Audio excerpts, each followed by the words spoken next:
Now we want to talk a little bit about something that was said that is just so jaw-dropping, and it's a great example of fear-mongering. Steve Cohen, who is a Democrat congressman from the great state of Tennessee, had this observation. Griff was just talking about the National Guard. That guy right there, he said essentially, you know, the National Guard, they're mostly white men. And they might want to do something to, and mostly white men voted for Donald Trump, which means the people who are protecting Joe Biden might want to do something to Joe Biden. I'm not kidding. Here's the tape from CNN. The Guard is 90-some-odd%, I believe, male. Only about 20% of white males voted for Biden.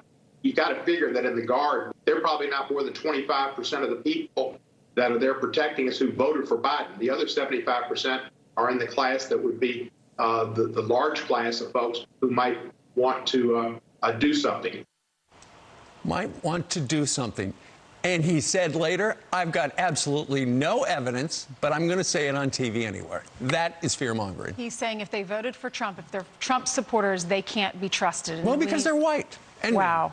Well, the Security Acting Secretary of Defense, Chris Miller, said he has received no intel indicating a potential threat within the ranks, within the thousands of Guard members that are there to protect the president during inauguration. Jeremy Hunt, West Point grad and Army veteran, this is what he said. I served in the Army. I served with people of all different political views.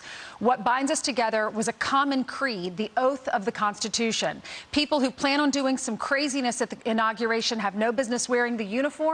And if you are a U.S. congressman who sows seeds of hatred, you have no business leading this country. He should go home. Yeah, that guy's going to be with us in the 7 o'clock hour right here on Fox and Friends. You described it as jaw-dropping. It is utter insanity. Let's be clear about what we're talking about here. We're talking about a racial and political purity test. So, putting our military under that kind of loyalty requirement based upon their race and based upon who they voted for. And make no mistake, this isn't about President Trump.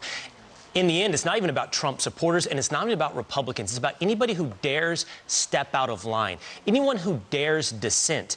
And there is nothing that is sacred that will be protected from this kind of purity test. As given here, our military. It is truly unbelievable. And Dan Bongino, friend of the program, who was a Secret Service agent, talked about, for President Obama, whom he disagreed with, talked about that idea of nothing sacred and the oath you take when you serve in these jobs. Listen to this. You're making cheap politics out of it, yes, to attack Trump supporters and people like me, unlike Steve Cohen, who actually put my caboose on the line to protect Barack Obama and his family. Gotcha. And I did it proudly. And you know what? I do it again. Because that's what we do in the Secret Service. It's not a third world republic. And condemning our National Guard folks because of the color of their skin, like they can't do their job, they raised their right hand and swore to protect the Constitution. Don't insult them like that. But politicians, that's what they do. That's why they're politicians, and they don't have real jobs. You know, people in the military don't pledge to serve other people. They pledge to serve the country. We're going to be talking about this throughout the morning.